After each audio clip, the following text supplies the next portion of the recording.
Well, I don't suppose this is the most auspicious beginning to my pandemic check in blog, given that, sorry, fix my hair a little bit. Just kidding. Yeah, so this is post number 2, and it's really day 3, 1 a.m. So I should have tried to get this posted probably 3 or 4 hours ago if I wanted to be kind of true to what I was trying to do, but I'm blathering.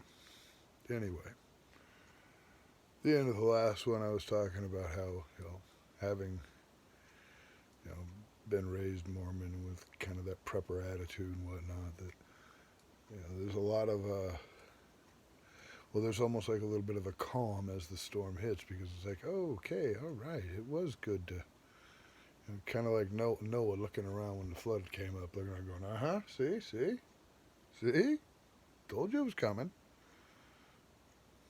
But anyway, back to it.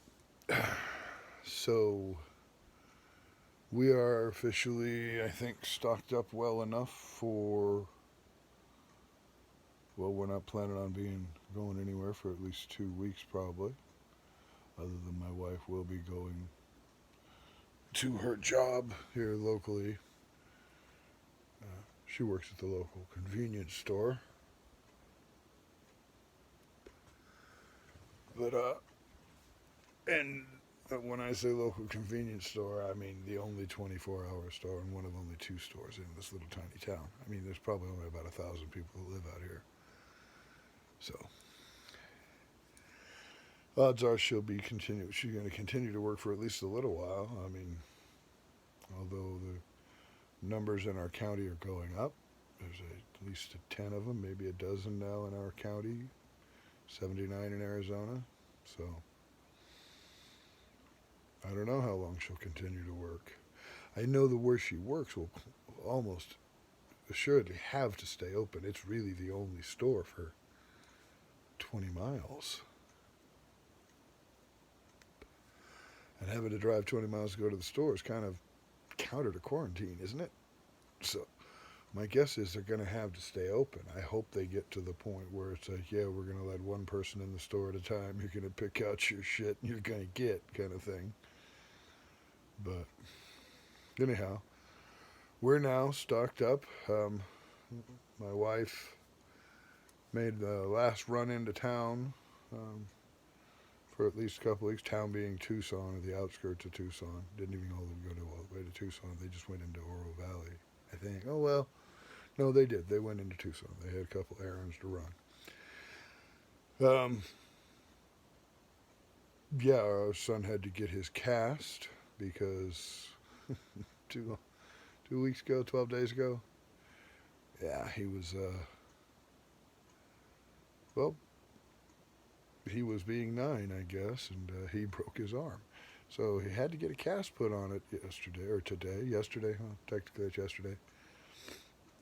So I had to go into town. There was no way around it, and took the opportunity to make a couple last grabs because Arizona hasn't fully locked everybody down yet, though they're in conversations. And my wife and a friend of hers that had to go and do errands as well went with them, and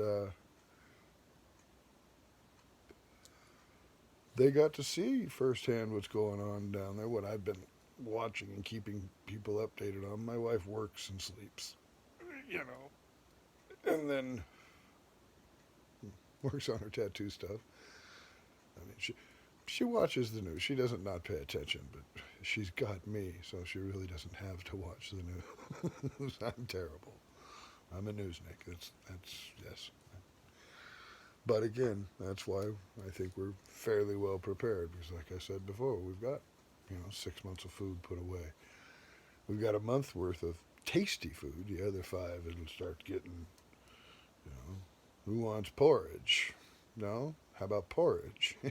We might get to that point at 6 months, but we're not going to starve.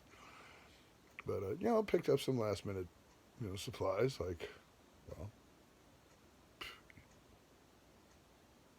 We're in a medical state, just so you know. You know. That's one place that wasn't closed was the dispensaries. They're a pharmacy, man.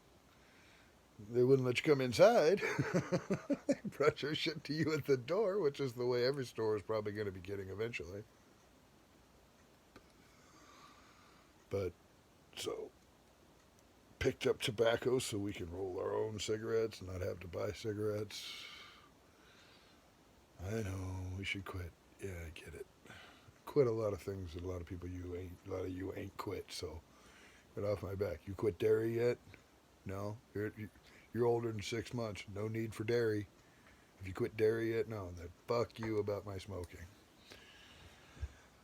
It is what it is. Hey, I had quit. And then the damn e-cigarettes tried to kill me. So I picked to take this poison back for a moment. Pardon me. Anyway, so stopped and picked up a few more staples, some extra coffee, some extra tobacco, some marijuana, gotta have that. Boy got his cast, picked up some groceries, a bucket of KFC for the last takeout meal for at least 2 weeks. And Daddy will be doing all the cooking from here on out. I mean, I do all the cooking, we rarely get. Again, it's maybe every 2 weeks, maybe once a week. It's certainly not once a week we get takeout or anything. We don't need to go into town that often. A couple times a month we might get into town. Sometimes it's only once. And so it's like, yay, Daddy brought home pizza. Kind of. That's the extent of our fast food in this household. But so yeah, I think we're ready for hunkering down.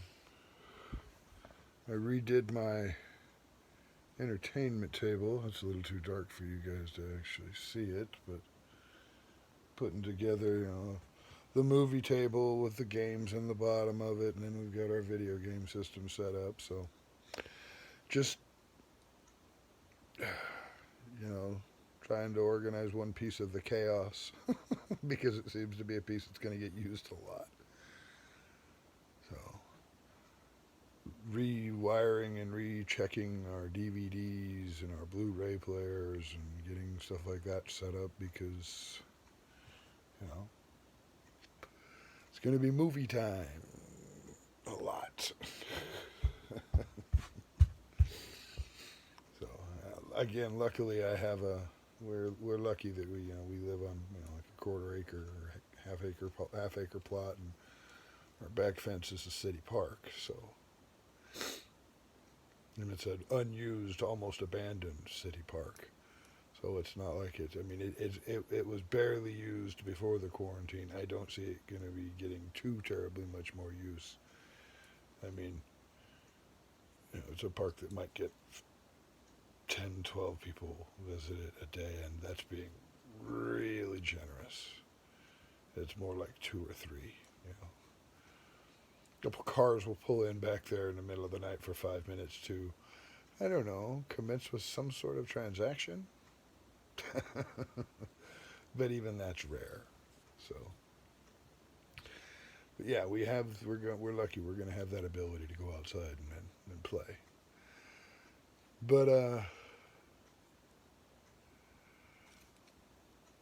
figure now let's get into a little bit of the politics of it. Is it more than a little nutty that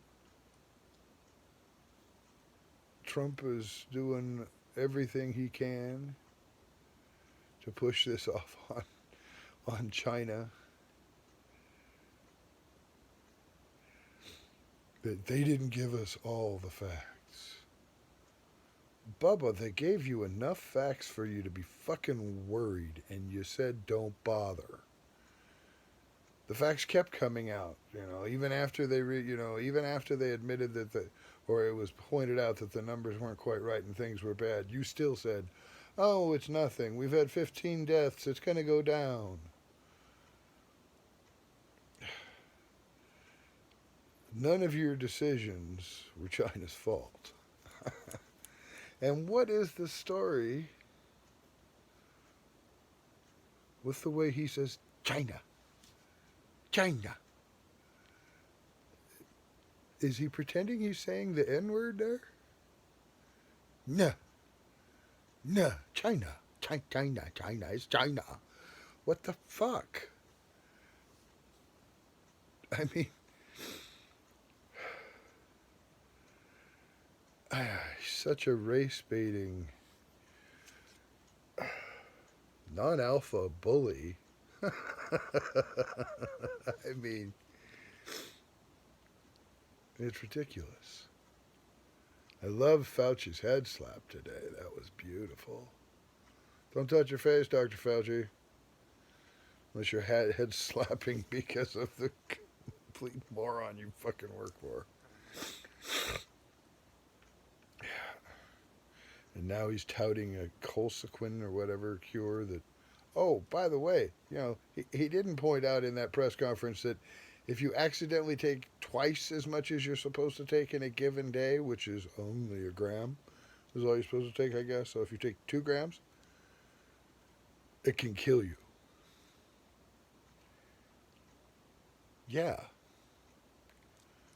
Yeah, but by all means, let's just encourage people to buy it on the internet and dose them fucking selves, you moron. Good Lord. Alright, so anyway, to recap, we topped off our stores, we have food and water, and our bills are paid up, cash on hand. Our son got his cast, doesn't need to be seen again for at least 2 weeks. So we're generally always mammoth bound anyway, but now it's mammoth bound with purpose. Even if I wanted to fire up the van and go for a ride, we ought not. So this is post number 2, an hour late on the 20th of March. Oh, yeah. I guess I should point out that, not only, like I said, did my son early on, so 12 days ago, about the 8th or so, 8th or 9th, something like that, he broke his arm. So we were already in the midst of this thing when I had to take him down to the hospital, and I was already tripping. Nobody else in the country seemed to be tripping yet on the 8th, but I was tripping, and I was tripping that I had to take my boy down to the hospital and expose both of us to sick people. But not only, has that been disrupted so far, but my second son, Milagro, his birthday was St. Patrick's Day. And though we didn't have a huge party planned, it was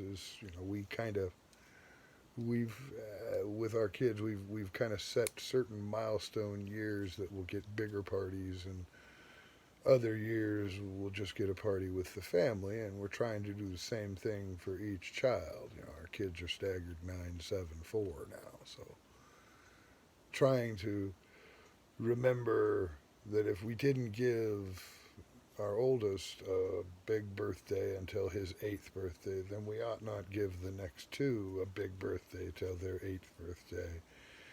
And anyway, but we couldn't do anything for Milo's birthday on the 17th. And I really didn't want it to happen, but it wasn't really my choice. I did get to eventually, voice my opinion, but we did have one guest. And on the 17th was right about the time everybody here in Arizona was like, hey, quit, when Arizona got real about shutting things down.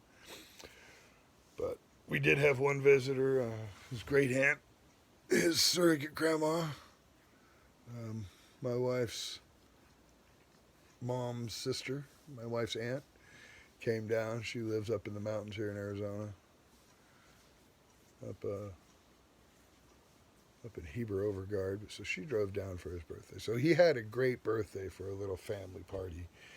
And it wasn't until really after or about, this 17th or 18th, it wasn't even until the 18th or 19th that I really started being straight with the kids about how serious this was. The oldest boy and I have talked about it a little bit, but it was more It's only been in this last week that I've started actually trying to explain to the kids what was going on and that we have, you know, that we're going to have to start sacrificing some things. Yes, I bring it up because while singing doing my silly songs for getting the kids to sleep tonight, we were talking about St. Patrick's Day and how in the future when he gets a little older, he's going to realize that if he's anywhere near a big city, that they throw a parade and a big party in the streets for his birthday. So, because he really doesn't have a grasp of St. Patrick's Day. He's only 7, so he doesn't have a grasp of getting drunk in the streets with a bunch of people on St. Patrick's Day. It was funny that I had to explain the St. Patrick's Day pinching and punching thing. You know, you pinch someone that's not wearing green, but if it turns out they have green on, they get to punch you. Is that a weird thing? Did that not happen with everybody? Growing up, that's what it was with us. But I pointed out that this is probably the first St. Patrick's Day where there was absolutely no pinching or punching because social distance just doesn't allow it. You know? So, probably the most pinch-free St. Patrick's Day since they've been keeping records. So, let's throw that in there too. So, my second pandemic quarantine post ramble of silliness and preparedness is fini. I think I'm going to try and get ahead here in an hour or two. Record the one for the 21st. So see you in a little bit. It's the Wild and Woolly Wordsmith at wildandwoollywordsmith.com or Barbary Allen at WordPress. So barbaryallen.wordpress.com. Check it out.